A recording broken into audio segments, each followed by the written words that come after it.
जय राम। श्री राम जय जय राम। श्री राम जय जय राम। सच्चिदानंद भगवान की, सनातन धर्म की। भारत की एक परंपरा है कि हम सोचते हैं शास्त्र के अनुसार। सोचने की भी दिशा होती है, विचार का भी एक ढंग है, पद्धति है। तो हम कोई न कोई ग्रंथ का आधार लेकर सोचते हैं। तो हम उपनिषदों के माध्यम से ये सुना कि ये सारा संसार किसी एक से हुआ है, इसलिए चूँकि एक से ही सारा जगत हुआ है, ये हम मानकर सोचते हैं। उस पर दिमाग लगाएंगे, लेकिन उस दिशा में।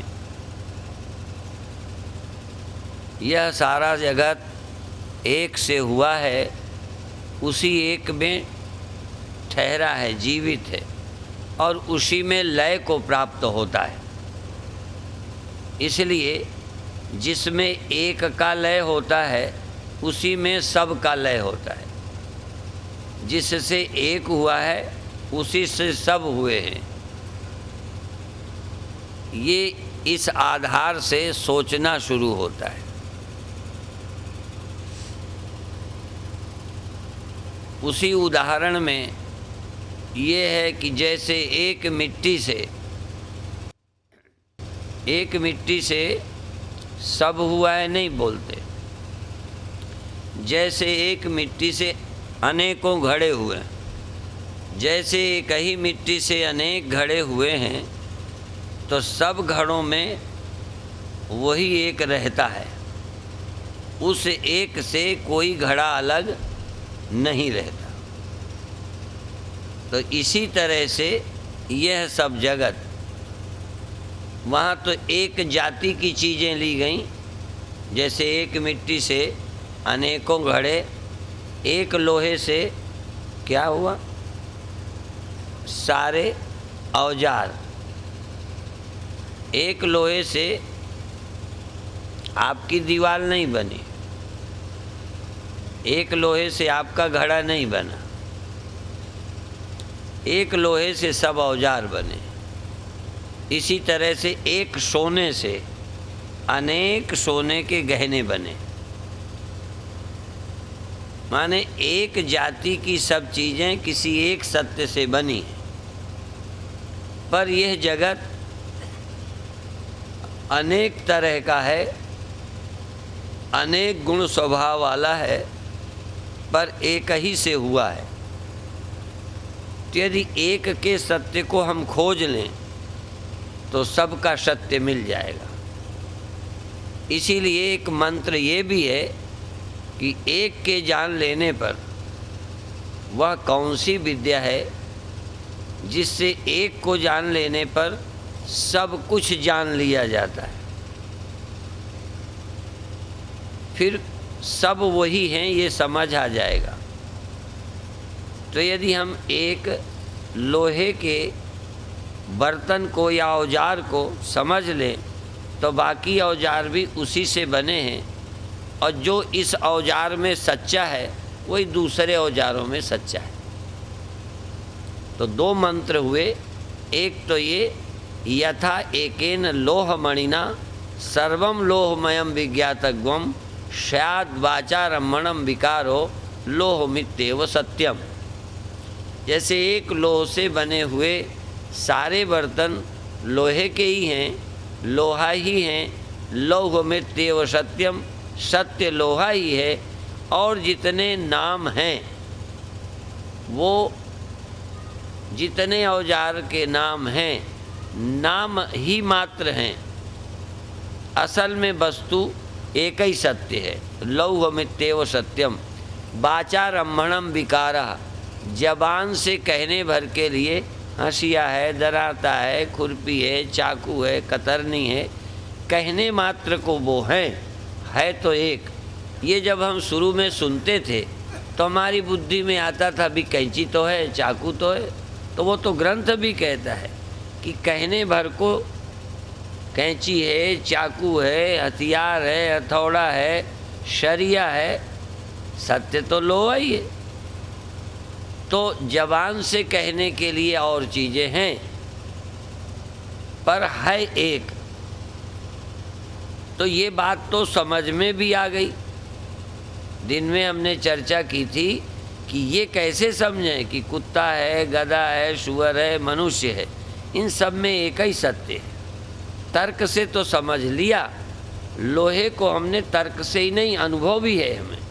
सोने से गहने बनते हैं ये हमें पता है, मिट्टी से बर्तन बनते हैं इसमें कोई शक नहीं है।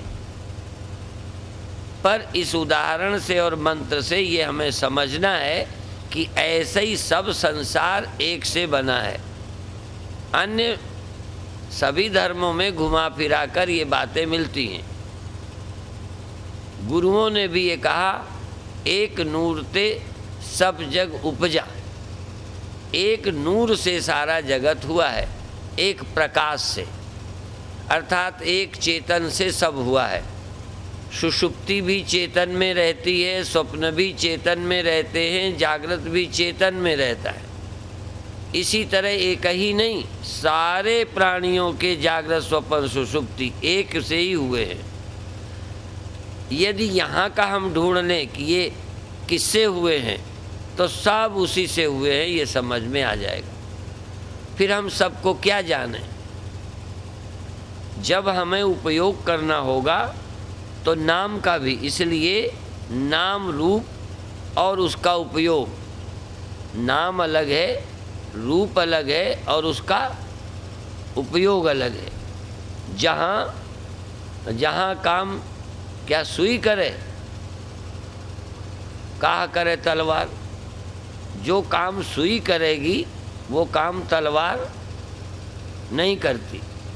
तो उपयोग का भी फर्क है, नाम का भी फर्क है और रूप का भी फर्क है, पर लोहे का कहीं भी फर्क। इसी तरह से हर जीव का, इंद्रियों का, शरीरों का उपयोग अलग है। जानवर का उपयोग अलग है, मनुष्य का उपयोग अलग है, और इंद्रियों में भी आँख का उपयोग अलग है, कान का उपयोग अलग है। लेकिन जो आँख में है, कान में है, वो एक है। तुम ही कान में हो, तुम ही आँख में हो ना। जैसे लोहा चाकू में भी है, सुई में भी है, तलवार में भी है। तो जब लोहा एक ही है तो उपयोग एक जैसा क्यों नहीं है? प्रश्न उठता है कि लोहा एक ही, तो सुई में तलवार का काम क्यों नहीं करता, तलवार सुई का क्यों नहीं करती? या तो कहो अलग अलग है लोहा, लोहा एक ही और काम अलग अलग। अच्छा, आँख में तुम ही देखते हो कि और कोई? कान से तुम ही सुनते हो कि कोई और? तो तुम ही हो कान में, तुम ही हो आँख में, तुम ही हो नाक में, तुम ही हो त्वचा में। पर त्वचा से सूंघते नहीं हो, हाथ से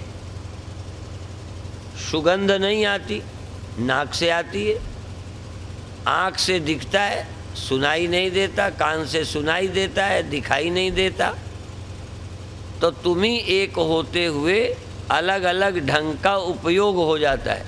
जैसे बिजली एक होते हुए कहीं रोशनी करती है, कहीं पंखा हिला के हवा करती है।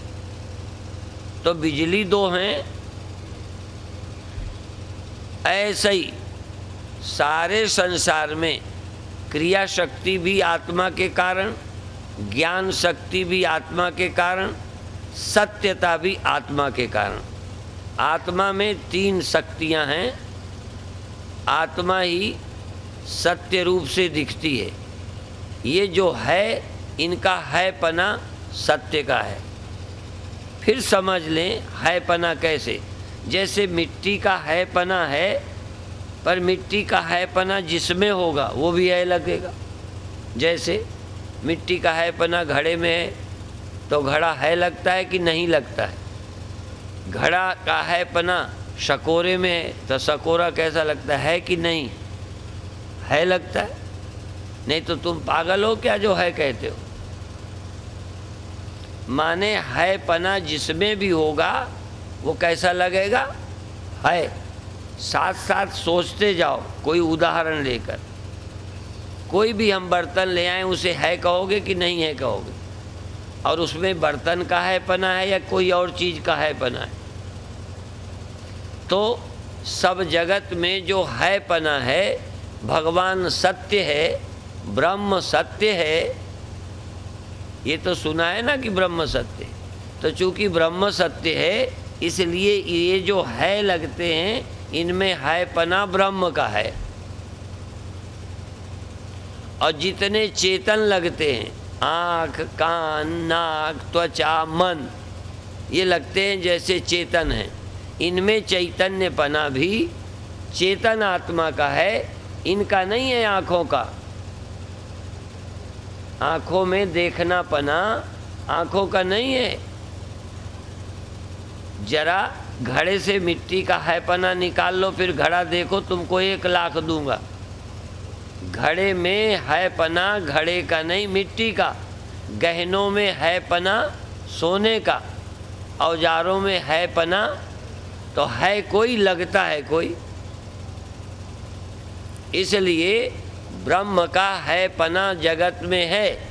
इसलिए न जानने वालों के लिए तो जगत है और जानने वालों के लिए ब्रह्म है। ब्रह्मै वेदम सर्वम, आत्मै वेदम सर्वम, आत्मा एव इदम सर्वम। यह जो सब है ये आत्मा ही है। और ईशावास्य उपनिषद का एक मंत्र आज मैं मंत्रों के सहारे बताना चाहूँगा। ईशावास्य उपनिषद का मंत्र कहता है, यस्मिन् सर्वाणि भूतानि आत्मैवा भूत विजानता। जानने वाले को जानने वाला विजानता, यस्मिन् सर्वाणि भूतानि आत्मैवा भूत।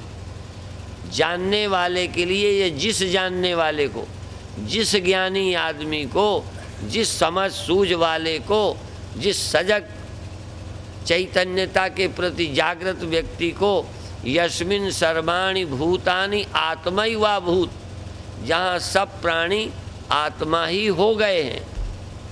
जिस देखने वाले की नज़र में सब घड़े बर्तन मिट्टी ही हैं, मिट्टी ही लग रहे हैं, वहाँ और कुछ है ही नहीं।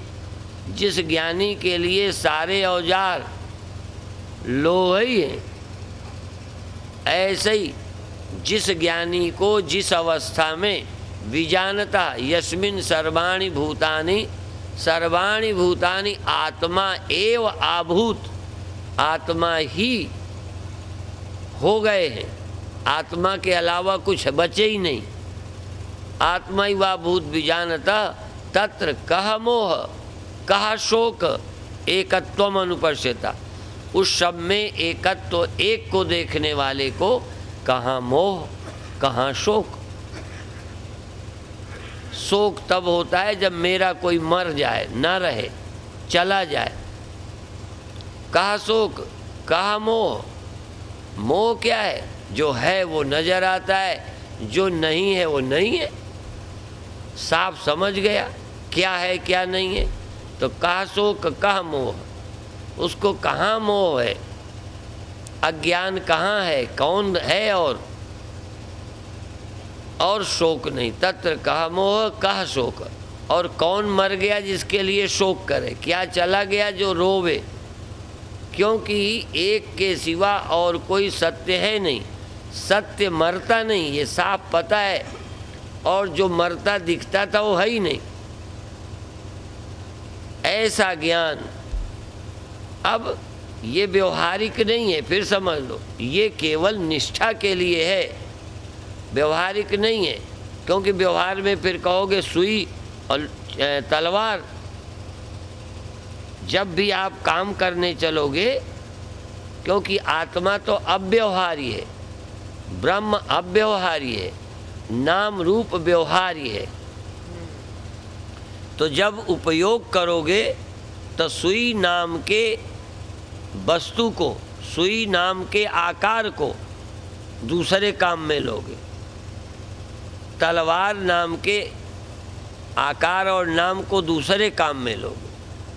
ऐसे ही इतना बड़ा संसार, भोजन, पत्थर, पेड़, फल, स्त्री, पुरुष, पशु, ये नाम रूप हैं, इनका अलग अलग उपयोग होगा, पर इनमें सत्य एक है। और वह एक सत्य जितना तुम में उतना ही जानवर में, जैसा तुम में तैसा ही जानवर में। फिर प्रश्न आता है, जैसे सुई में तैसे ही तलवार में, तो एक तरह का काम क्यों नहीं? बस यही समझना है, काम एक तरह का नहीं है, जानवर का और आदमी का। अकल एक जैसी नहीं है, और एक ही है, सत्य एक ही है। जानवर भी उसी से हुए, पर जानवर इस बात को जान नहीं सकते। जैसे सुषुप्ति भी उसी से हुई, पर वहाँ कुछ ज्ञान नहीं करेगा। स्वप्न भी उसी से हुए, पर यहाँ भी जानते नहीं बनेगा। जागृत उसी से, पर यहाँ जान लेगा मनुष्य शरीर में। पशु भी शरीर है, मनुष्य भी शरीर है, पर ये समझने का काम कहाँ होगा? जहाँ मनुष्य शरीर है। इसलिए एक ही से बने होने पर भी सबके गुण अलग अलग हैं। पशु का गुण स्वभाव, मनुष्य का गुण स्वभाव, सांप का गुण स्वभाव अलग अलग है। इसलिए उस सत्य से सब उपजे हैं, पर धन्य है ये मनुष्य जो इस सत्य को भी खोजेगा जिससे सब उपजे हैं। एक सत्य है, इसका पता किसने लगाया? बताओ। देखो, टीवी किसने बनाई? गधों ने। जान के पूछता हूँ। ये जहाज किसने बनाए? चींटियों ने। और ये बिजली और ये सब आविष्कार सुअरों ने किया। मैं इसलिए कि आपके अंदर एक बात दिमाग में धस जाए कि सब एक से हुए हैं, यह पता सबको नहीं है, सिर्फ मनुष्यों को है, और वो भी किसी किसी को। और इसी तरह सब उससे, न ये बात शैतान को पता है, न ये बात हैवान को पता है, और न ये बात किसी पेड़ पहाड़ पशु को पता है। ब्रह्म के अलावा कोई नहीं, और मैं ब्रह्म हूँ। इसलिए सिर्फ तुम्ही को पता चल सकता है। जिस दिन पता चल गया कि मैं ब्रह्म हूँ और मुझके सिवा कुछ नहीं है, बस। इसलिए ब्रह्म होने का दावा कभी ब्रह्म ने नहीं किया। भगवान है ये बात भी किसी मनुष्य ने कही है। सारे जगत में वही वही है, उसके सिवा कुछ नहीं है। ऐसे अनुभव का आनंद, उस आनंद की प्राप्ति केवल मनुष्य करता है। ब्रह्म सर्वत्र सब कुछ वही है, पर ये पता जिसे है वही ब्रह्म है, और वही दावा करता है। इसलिए जिस ज्ञानी के लिए सर्वम आत्मैव भूत, सब आत्मा ही हो गया, उसके सिवा कुछ और न रहा, ऐसी समझ। इसलिए, और ऐसी समझ कहाँ से आई? गुरु से। और गुरु को कहाँ से आई? गुरु से। गुरु को कहाँ से आई? गुरु से। अर्थात इस बात को गुरु ही जानते आए हैं। इसलिए यदि गुरु न होते और शास्त्र न होते तो भगवान है ये भी किसी को पता न होता। जरा गुरु और ग्रंथ हटा दो, और या जहाँ गुरु और ग्रंथ न हो, उन आदमियों से पूछो और जहाँ गुरु और ग्रंथ को समझने की क्षमता नहीं है, उन जानवरों से पूछो ईश्वर है, उनसे पूछो ईश्वर है। और जो जानवर की तरह के आदमी हैं उनसे भी पूछो। हाँ, वो तो एक ही बात है, उनके लिए भी ईश्वर कुछ नहीं। और उस ज्ञानी के अतिरिक्त पूछो तो कई तो जानवरों को अपना नाम भी नहीं मालूम होगा। हम कहते हैं ना ये गधा है, गधे से पूछो तुम्हारा क्या नाम है। सुअर से पूछो तो जिन्हें अपना ही नाम नहीं मालूम है, अपनी ही जाति नहीं मालूम है, ये सुअर जाति, गधा जाति, कुत्ता जाति, ये तो सब तुम समझते हो। और ये मनुष्य जाति, गधों को तो अपनी ही जाति का पता नहीं, फिर भगवान को क्या सोचे। जिस गहरी नींद में तुम्हें अपना ही होश नहीं होता, उस समय परमात्मा का होश होगा। जब तुम्हें अपना ही होश नहीं नींद में, तो तुम्हारी घरवाली और धन का होश होगा। दुनिया तब है जब तुम होश में हो, और जब तुम और अधिक होश में होगे तभी भगवान है। ज्ञान की पराकाष्ठा में तुम ही परमात्मा हो। ज्ञान की सामान्य अवस्था में तुम्हारे लिए ही जगत है, नींद में तुम्हारे लिए जगत नहीं है।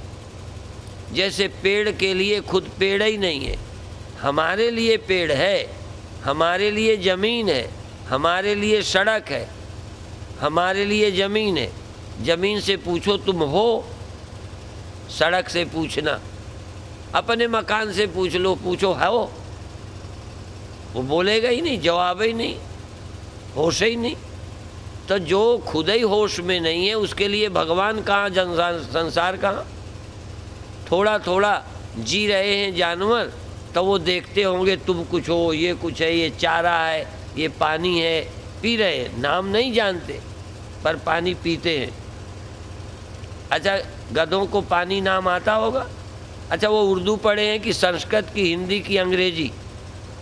गधा जब पानी पीता है तो वाटर पीता है, पानी पीता है, आब पीता है, पीता जरूर है। इसी तरह जब लोग कहते हैं मछली क्यों नहीं तर गई जिसका गंगा में ही घर है, मैंने कहा मछली गंगा नाम ही नहीं जाने भाई, मछली कहाँ रहती है? ये तो हम कहते हैं गंगा में है। यदि मछली कहते मैं गंगा में हूँ तो वो भी तर जाएगी। जो घड़ा है वो मरता भी नहीं, उसे पता भी नहीं, तुम कहते हो मरता है, उसे ये भी पता नहीं कि मिट्टी नाम की कोई चीज़ है। यदि दिमाग होता तो वो सोचता मैं घड़ा हूँ, तो शायद कोई गुरु समझाता घड़ा झूठा है, तू मिट्टी है। समझ होगी तो नासमझी भी दूर की जा सकती। समझ हो तो ही आदमी नासमझ होता है, और समझ हो तो ही आदमी समझदार होता है। जब समझे ही नहीं है तो नासमझ भी कौन होगा? मिट्टी कोई नासमझ है क्या? नदी नासमझ है, उसको तो नासमझ का भी पता नहीं। हाँ, हमको पता है हम हैं, समझ है, तो हमें ये भी समझ आई कि हम आदमी हैं। और चूंकि आप आदमी हैं ये समझ रहे हो तो सही भी समझ सकते हो। जिसको ये मालूम हो कि मैं घड़ा हूँ, उसको हम समझा सकते हैं कि तू मिट्टी है। यदि उसको घड़ा ही ना पता हो, यदि तुम जाग रहे हो, आदमी हो, तो तुम नारायण भी हो सकते हो। यदि तुम्हें अपना ही ना होता कि हम हैं भी कि नहीं हैं। अच्छा, तुम ना होश में हो तो नींद में तुम्हें हम समझाएंगे? नींद में चूंकि तुम आदमी नहीं हो, पता ही नहीं है, बाराइच भी नहीं है गहरी नींद में, तो तुमको कैसे बताएंगे कि तुम आत्मा हो, तुम ब्रह्म हो। इसलिए मनुष्य का शरीर और जागृत अवस्था समझ, और ये समझ तुमको कहाँ से मिल गई है? खरीदी है।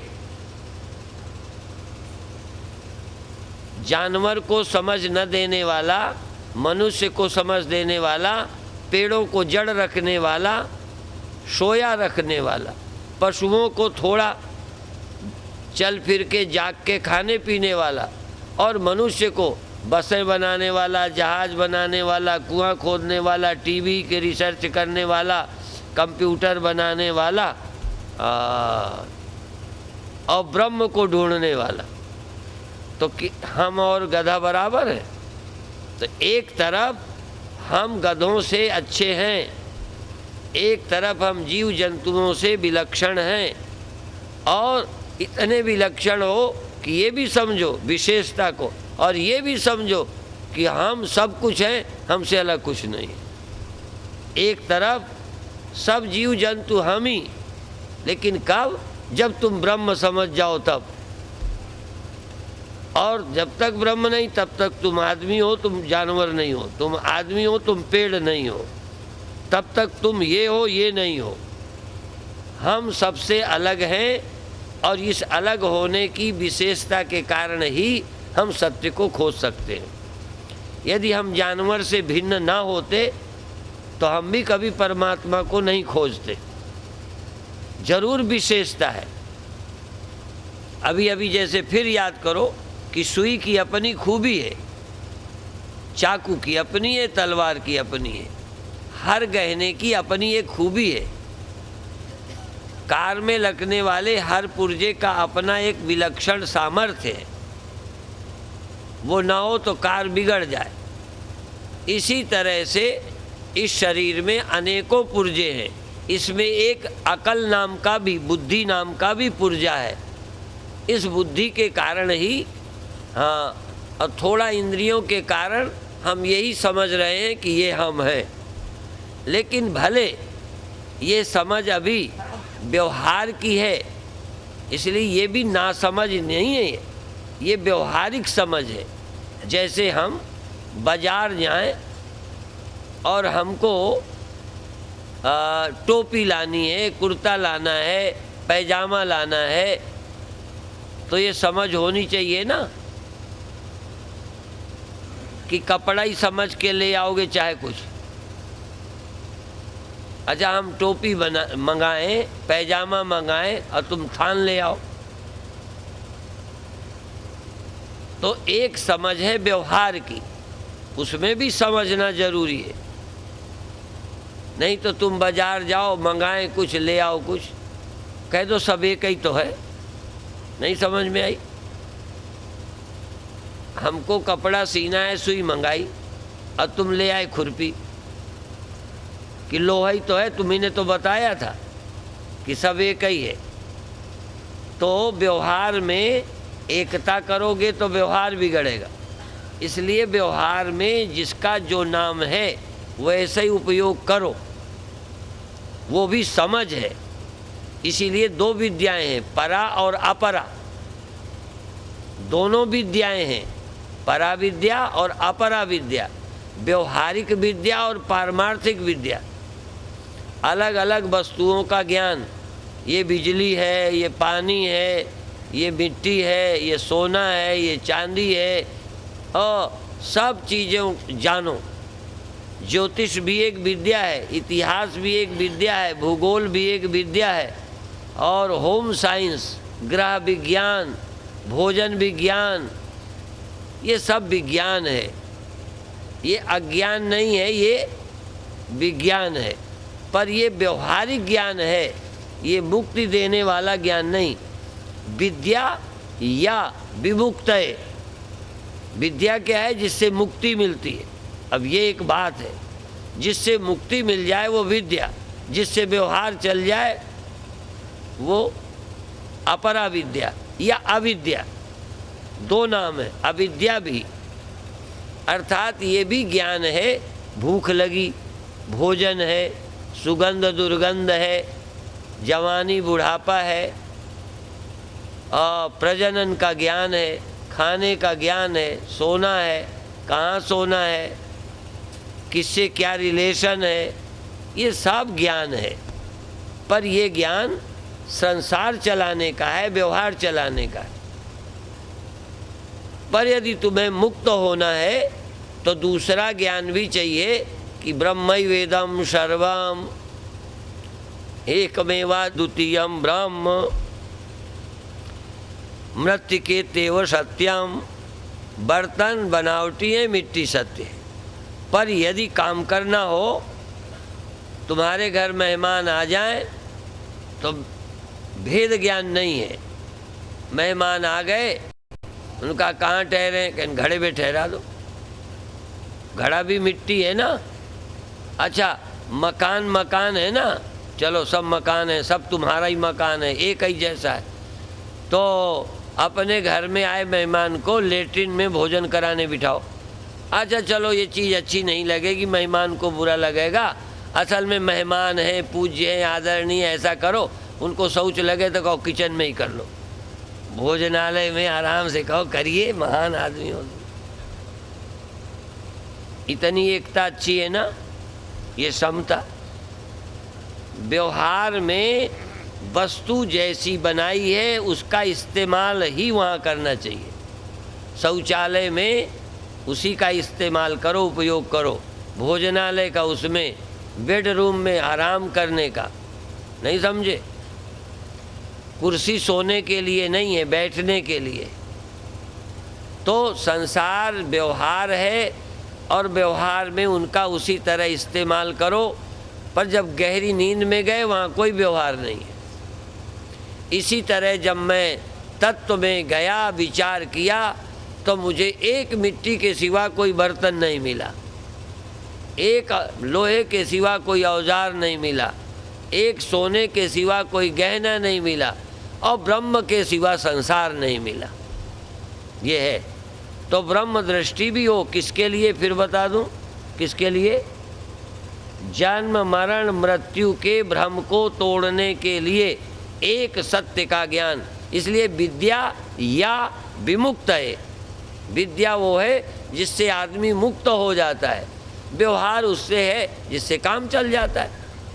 व्यवहार में माता है, बहन है, पत्नी है, मौसी है, नानी है, ये नहीं है कि सब एक ही है। व्यवहार में एकता नहीं करनी, परमार्थ में द्वैत नहीं करना। परमार्थ में जीव भी यदि ब्रह्म से अलग है तो ईसदप्यंतरम कृत्वा रौरवम नरकम व्रजेत। यदि आत्मा में तुमने परमात्मा भी अलग देखा तो भी फंस गए। परमार्थ में दूसरा नहीं है, व्यवहार में एक नहीं है। आप कहीं एकता नहीं कर सकते। हर वस्तु का उपयोग अलग अलग होगा। पलंग का, कुर्सी का, कमरों का, बाथरूमों का, और मनुष्यों में भाई का, बहन का, पिता का, पुत्री का, पत्नी का, सबका व्यवहार अलग अलग है। अलग अलग व्यवहार करने से मोक्ष में बाधा नहीं है, पर व्यवहार को ही सत्य मान लेना अंतिम, परमार्थ को न जानना, ये बंधन है। एक है व्यवहारिक सत्य, सृष्टि का सत्य, प्रकृति का सत्य, ये। इसलिए भावाद्वैतम सदा कुर्यात्, क्रियाद्वैतम न करहिचित्। कर्म करते समय अद्वैत नहीं। टोपा होता है, कुर्ता होता है, लंगोटी होती है, चड्डी होती है, नेकर होता है, तो चड्डी सिर में बांधो, नहीं तो। एकता क्या चीज है? अनेक शरीर होने पर, अनेक इंद्रियां होने पर, अनेक अंग उपांग होने पर सत्य एक है। बस एक सत्य भी ख्याल में आ जाए, याद में आ जाए, अनुभव में आ जाए, बस फिर तुम मुक्त हो गए। इसका मतलब कभी नहीं हो सकता कि आत्मज्ञानी फिर भेद व्यवहार नहीं करता। ऐसा हमें कोई ज्ञानी नहीं मिला। ज्ञान होने के बाद वो अपना घर पहचानता है, अपनी पत्नी पहचानता है। हम तो अभी देख लो, हम डालमिया धर्मशाला पहचानते हैं, नहीं पहचानते। और हीरा धर्मशाला भी आते रहे, अब यहाँ आ रहे हैं, और कई के घरों जाते हैं। नहीं, ना घर दिखने चाहिए, ना याद आनी चाहिए। और देखो अभी जब हम खाते हैं ना, तो हमारा हाथ कहाँ पहुँच जाता है? बोलो। कान। रोटी लेकर हमारा हाथ कहाँ पहुँचता है? कान में। तुम्हारा मुंह में पहुँचता है। हम ज्ञानी हैं इसलिए हमारे लिए मुंह कान सब बराबर है, इसलिए हम कान में ही ग्रास ले जाते, अब कान से चबा के निकल जाते। नहीं, कैसे तुमको बताएं कि एकता क्या चीज़ है, व्यवहार क्या चीज़ है? ये तालमेल लोग नहीं बिठा पाते। और भेद तो छोड़ो, हमारी सुषुप्ति और हमारी जागृति में भी भेद है। जागृत में हम कथा सुनाते हैं, कभी कभी स्वप्नों में भी सुना लेते हैं, सुषुप्ति में हम नहीं सुनाते, और सुषुप्ति में तुम नहीं सुनते। और हैं हम ही जागृत में कुछ कर पाते हैं, स्वप्न में कुछ और हालत होती है, सुषुप्ति में और समाधि में आत्मसत्य।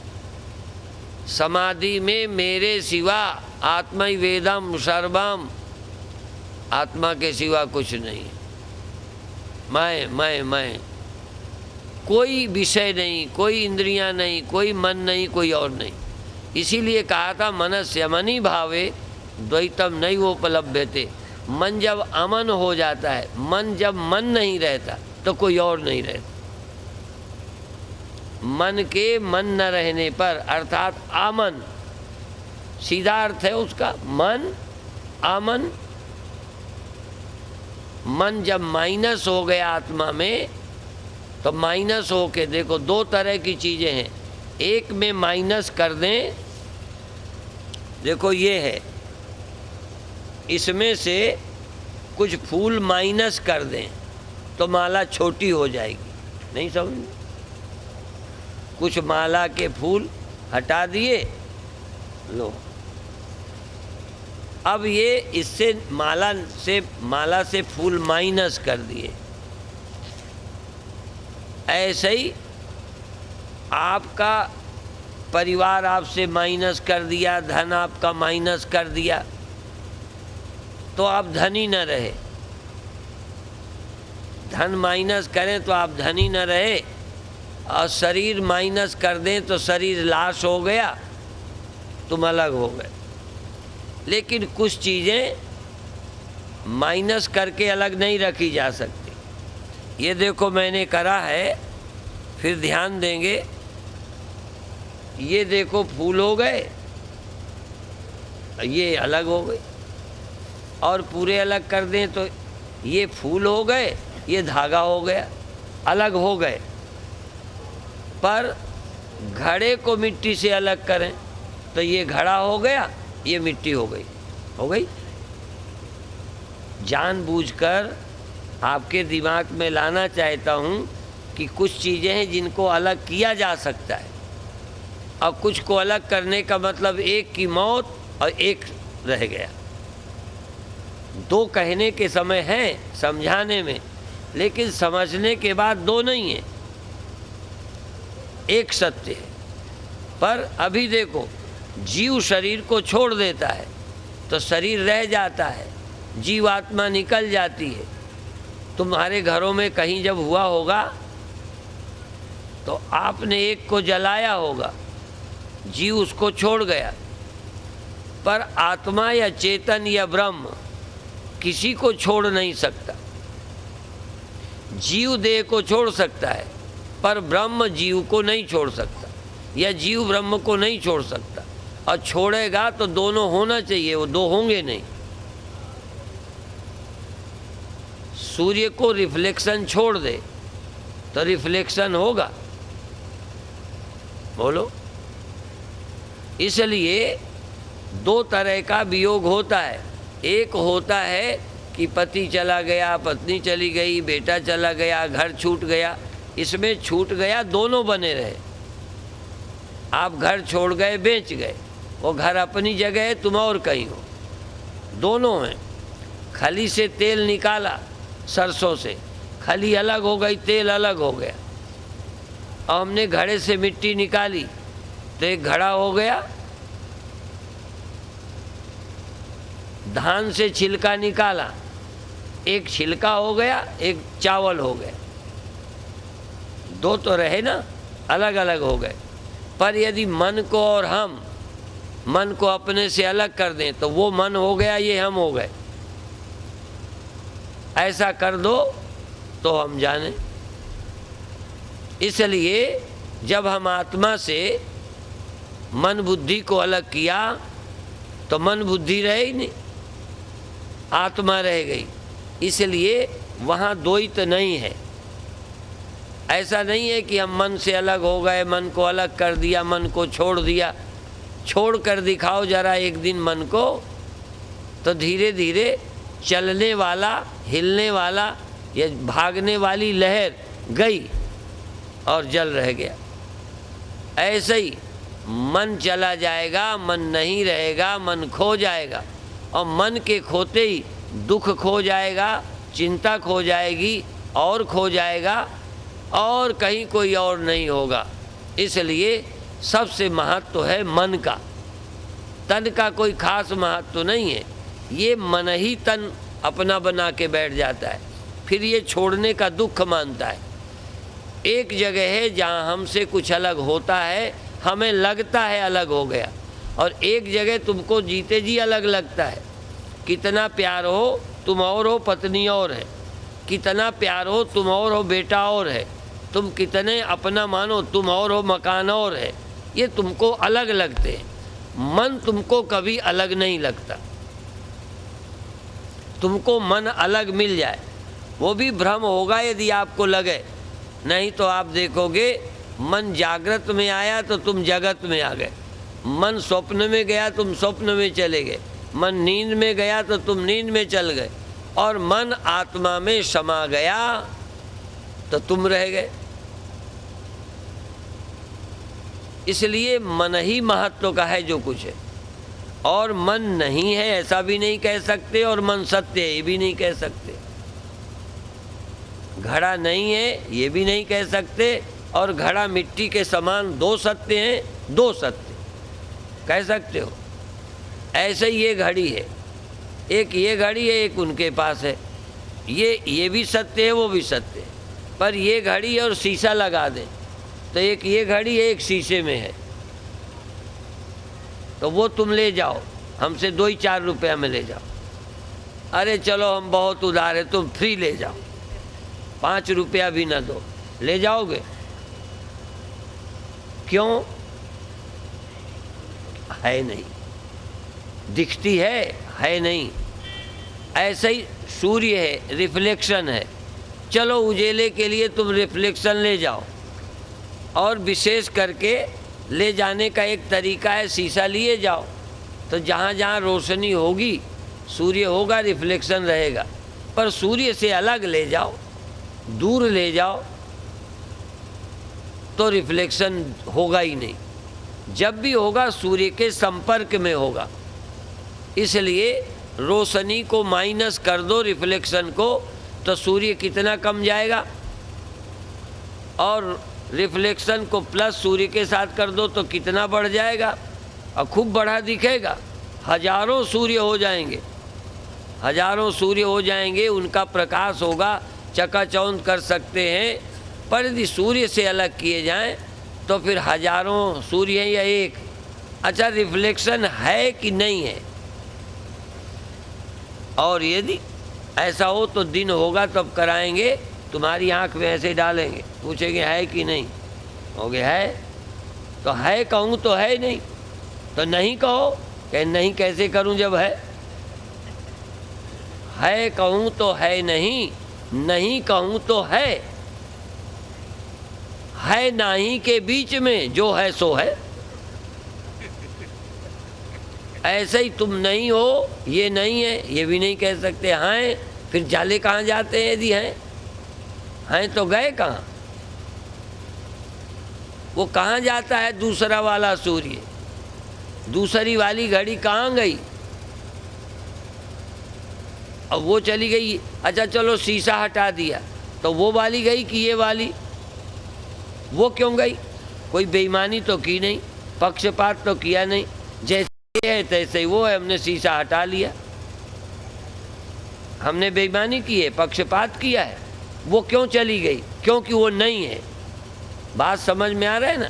ये जो चला जाता है ही नहीं, और जो है वो कभी आता जाता नहीं। तुम्हारे पास आने जाने वाला है कि परमानेंट वाला है? बस मरो। जो आने जाने वाला है वही तुमको पता है, ना आने जाने वाला तुम्हें पता ही नहीं है। जगने वाली आत्मा, सोने वाली आत्मा, आने वाली, जाने वाली, इधर वाली, उधर मुड़ जाने वाला सूर्य है। परमानेंट सूर्य का आता पता नहीं। यहाँ तो है, लेकिन यहाँ बताओ कौन परमानेंट है? जग जाने वाला है कि नहीं? सो जाने वाला हाँ है, पर जो कभी जगता नहीं वो है तुम्हारे पास। क्या उसके बिना ये हो सकता है? चलो ऐसे चलो, जाने वाली घड़ी, आने वाली घड़ी, तो कोई घड़ी ही नहीं है, आने जाने वाली अकेले ही है। जहाँ आने जाने वाला है प्रकाश, वहाँ परमानेंट प्रकाश भी है, पर वहाँ नज़र आता है, यहाँ नज़र नहीं आता। इसलिए है सो नज़र ना आवई। अब दूसरा मामला, जो है वो नज़र ना आवई, और नहीं सो नयन दिखाए। जो है नहीं वो नज़र आ रहा है, और जो है वो नज़र नहीं आता। और इसीलिए कहा कि आता जाता, कहना आया कहे सो बावरा। हाँ, जो आया आ गया, देखो ज्ञान आ गया, चेतन आ गया, आ गया चला गया। ये आने जाने वाला है क्या? फिर भी दिखता है, नहीं तो आया कैसे कहें, गया कैसे कहें, हो गया खो गया। यहाँ तो होना खोना है कि नहीं बहराइच में? बोलो। होने खोने वाले तो हैं, पर जो खोया नहीं, आया नहीं। आया है सो जाएगा। राजा रंग फकीर, एक सिंहासन चढ़ चले, एक बांधे जात जंजीर। ये आना जाना दिखना, इतने से ज्ञानी नहीं होते। कैसे बताऊं?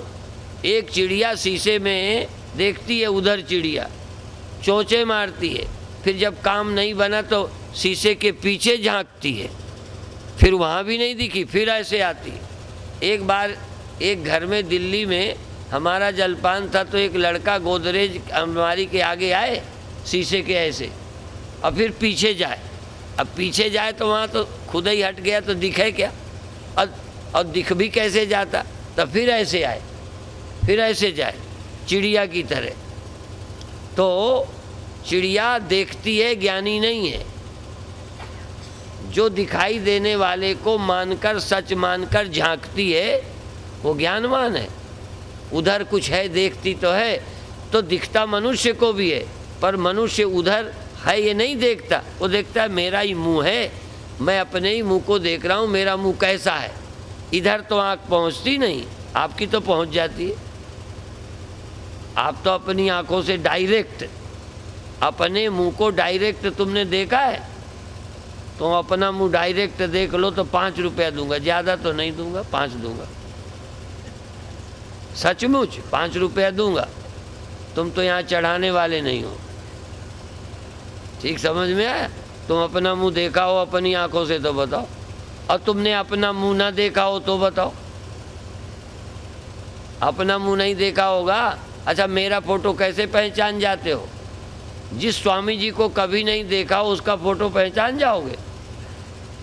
तो जब मुझे देखा ही नहीं है तो मेरा फोटो कैसे पहचानोगे? तो चलो मेरा तो तुमने डायरेक्ट देखा है नहीं ना, इसलिए तुम मेरा फोटो पहचानते हो। अपने मुंह को आप इनडायरेक्ट देखा है, नहीं देखा ना? डायरेक्ट देखा कि इनडायरेक्ट? इंग्लिश में डायरेक्ट और इनडायरेक्ट कुछ, हाँ, तो तुमने डायरेक्ट नहीं देखा, इनडायरेक्ट अपने मुंह को देखा है। यदि इनडायरेक्ट भी नहीं देखे होते तो अपनी फोटो पहचान ही नहीं सकते। तो जो अपने को पहचान गया किसी भी तरीके, तो शीशे में भी हमने इनडायरेक्ट अपने मुंह को देख लिया। चिड़िया डायरेक्ट नहीं देखती और इनडायरेक्ट भी नहीं देखती। क्यों नहीं देख पाई अपने को? चूंकि वो मैं हूं ये जानती नहीं और ये दिखा नहीं। हम अपने मुख को पहचानते हैं, यही ज्ञान है। तो शीशा एक समान, आंखें एक समान, दिखाई एक समान, समझ एक समान नहीं। समझ में आ गए? जीते एक समान, जन्मते एक समान, मरते एक समान, सोते एक समान, जगते एक समान, सब कुछ एक समान, लेकिन सबकी समझ एक समान नहीं। उस समझ के कारण ये बाबा अपने को ज्ञानी कहते हैं, तुम्हें अज्ञानी कहते हैं। हो सको तो हो जाओ, नहीं तो ऐसे ही भड़बड़ाते रहो।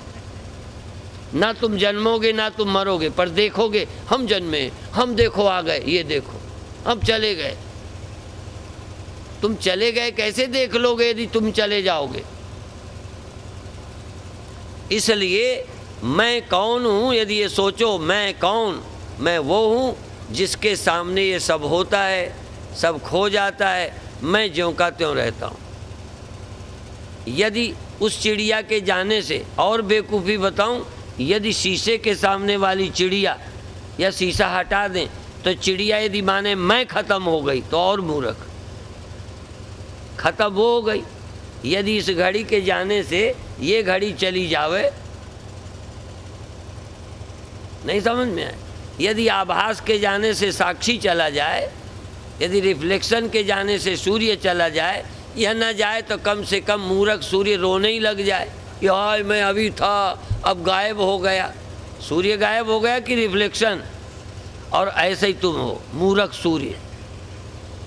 वो तो जड़ है, इसलिए उसे धोखा नहीं हुआ। नहीं, सूर्य भी आता, स्वामी परमानंद आप मुझ पर दया करो, मैं रोज़ पैदा होता हूँ मर जाता हूँ, क्या करूँ? मैं आता हूँ हजारों के, फिर गड़बड़ हो जाती है, आप कोई उपाय बताओ। जबकि सूर्य का कुछ बिगड़ा है तो सूर्य का नहीं, तुम्हारा कुछ बिगड़ा है क्या? पर यदि तुम्हारा बिगड़ता नहीं, बिगड़ा समझते नहीं, तो सुधराते क्या फिर रहे हो? बोलो ना, है ना तुम्हारा कुछ बिगड़ता है, कोई बनावे तुम्हारा। तो अज्ञान से तुम बिगड़े देख रहे हो, और ज्ञान से ही तुम सुधरे हो, ठीक हो। और ज्ञानी नहीं हो तो मर जाओ सिर पीट पीट के, तुम्हारा कोई बना नहीं सकता। है ना बात, समझो। बाकी सुबह फिर सुनाएंगे, सारा अभी सुना देंगे तो कल का क्या बचेगा।